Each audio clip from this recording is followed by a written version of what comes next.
নমস্কার, আমি সমিতা শাস্ত্রী। আজকে আবার এলাম আপনাদের কাছে কিছু বিশেষ তথ্য নিয়ে, যেগুলো আপনাদের দৈনন্দিন জীবনে অনেক কাজে দেবে এবং আপনারা এগুলো ব্যবহার করে অনেক উপকার পাবেন।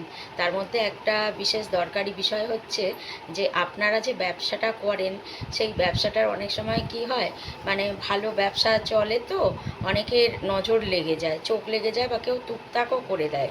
তো সেক্ষেত্রে তখন দেখা যায় চলা ব্যবসা হঠাৎ করে বন্ধ হয়ে গেল, বা চলা ব্যবসা চলছে, অথচ মানে আপনি সেরকমভাবে আগের মতন লাভ পাচ্ছেন না, বা এরম হলো যে ব্যবসা চলছে, লাভও পাচ্ছেন, অথচ আপনার আর ইচ্ছে করছে না ব্যবসাটা চালাতে। আপনার মাইন্ডটাই একটু ফিকেল হয়ে গেছে, আপনি ভাবছেন অন্য কিছু করি, এটা আর ভালো লাগছে না। এরম যদি ঘটনা ঘটে, সেক্ষেত্রে আপনারা কি করবেন, মানে খুবই দরকারি একটা বিষয় হচ্ছে আপনারা ফটকিরি নেবেন, একটা মোটামুটি আন্দাজে ফটকিরি নেবেন, মানে মুঠোতে ধরা যায়, সেটা কালো কাপড়ে বেঁধে আপনার ব্যবসা স্থানের মেইন যে গেট আছে সেই দরজার পিছনে ঝুলিয়ে দেবেন পেরেকের মধ্যে। বুঝতে পেরেছেন? কালো কাপড়ে বেঁধে ওই ফিটকিরিটা দরজার পিছনে ঝুলিয়ে দেবেন। এবার দেখুন, এক সপ্তাহ পর থেকে আপনার ব্যবসাটা আস্তে আস্তে আস্তে আস্তে করে কিন্তু আবার ভালোর দিকে যাবে, আপনারও মন বসবে এবং আপনি ব্যবসাটা ভালো করে চালাতে পারবেন।